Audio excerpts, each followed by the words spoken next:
Right పాడి కౌశిక్ రెడ్డి అరకిపూడి గాంధీ మధ్య political fight ప్రస్తుతం రచ్చస్య రచ్చోభ్య అన్నట్టుగా తయారైంది. మాటలు లేవు, మాట్లాడుకోవడాలు లేవు, దొరికిన వారిని తరుముదాము, దొరకని వారిని తరుముదాము అన్నట్టుగా మారిపోయింది సీన్. దమ్ముంటే టచ్ చేసి చూడు అని కౌశిక్ రెడ్డి గాంధీకి సవాల్ విసిరితే తగ్గేదే లేదు అంటూ కౌశిక్ రెడ్డి ఇంటికి వచ్చారు గాంధీ. దీంతో ఇరు వర్గాల మధ్య చోటు చేసుకున్న ఘర్షణ పొలిటికల్ స్క్రీన్ పై నెవర్ బిఫోర్ ఎవర్ ఆఫ్టర్ అన్నట్టుగా మారిపోయింది. నిన్న కౌశిక్ రెడ్డి రాజేసిన అగ్గి ఇవాళ భగ్గుమంటోంది. గాంధీ గారు, మీరు నిజంగా బీఆర్ఎస్లోనే ఉంటే మీ ఇంటికి వస్తా, గులాబీ జెండా అక్కడ ఎగరేస్తా, బీఆర్ఎస్ కండువా కప్పుకుని ఇద్దరం కలిసి ప్రెస్ మీట్ పెడదాం అంటూ సవాల్ చేశారు కౌశిక్.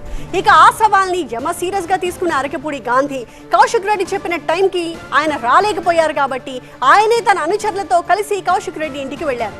ఇక అప్పుడు ఇరు వర్గాల మధ్య ఘర్షణ ఒక రేంజ్ లో జరిగింది. కోడిగుడ్లు టమోటాలతో చెలరేగిపోయారు. ఒకరిపై ఒకరు దాడి చేసుకోవడం పొలిటికల్ మంటలు రేపింది.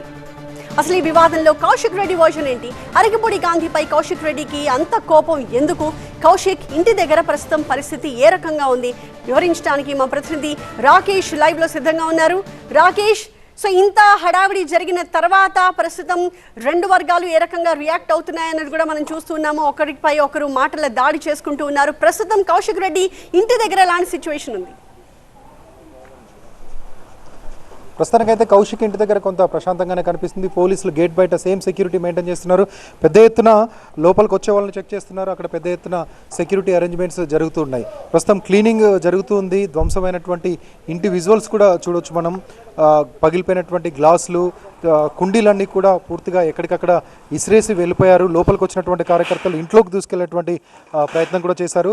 దాంతోపాటుగా ఇక్కడికి వచ్చినటువంటి కార్యకర్తలు వేసిన పూల కుండీలతో ఈ గ్లాస్ పగిలి ఆ లోపల ఉన్నటువంటి బెడ్రూమ్లలో కూడా వాటికి సంబంధించినటువంటి రాళ్ళు అవన్నీ పడినాయి. లోపల కౌశిక్ రెడ్డి మామయ్య లోపలన్నారు. మొన్ననే ఆయన హార్ట్ సర్జరీ చేయించుకొని వచ్చారు. ఆయన కొంత ప్యానిక్ అయినట్లుగా కూడా కౌశిక్ రెడ్డి చెప్పారు. ఇప్పుడైతే ప్రస్తుతం క్లీనింగ్ వర్క్ అంతా జరుగుతుంది. అసలు ముందుగా ఇక్కడికి వచ్చినటువంటి కార్యకర్తలను గేట్ దగ్గరే పోలీసులు అడ్డుకున్నారు. కానీ ఎక్కువ సంఖ్యలో, పెద్ద సంఖ్యలో ఒకేసారి వచ్చి గేట్ను నెట్టేయడంతో గేట్ కూడా విరిగిపోయింది. గేటెడ్ కమ్యూనిటీకి సంబంధించినటువంటి సెక్యూరిటీ సిబ్బంది కూడా భయాందోళనలోనే అక్కడ నుంచి పక్కకు తప్పుకున్నారు. పోలీసులు ఎంత కంట్రోల్ చేసినా కంట్రోల్ కాలేదు. ఇక్కడి వరకు ఆయన ఇంటి లోపల వరకు చొచ్చుకునేటువంటి ప్రయత్నం చేశారు. ఆ సంఘటన జరుగుతున్నప్పుడు, ఆ దాడి జరుగుతున్నప్పుడు కౌశిక్ రెడ్డి కూడా ఇక్కడే ఈ ఫోర్ట్కో కిందే ఉన్నారు.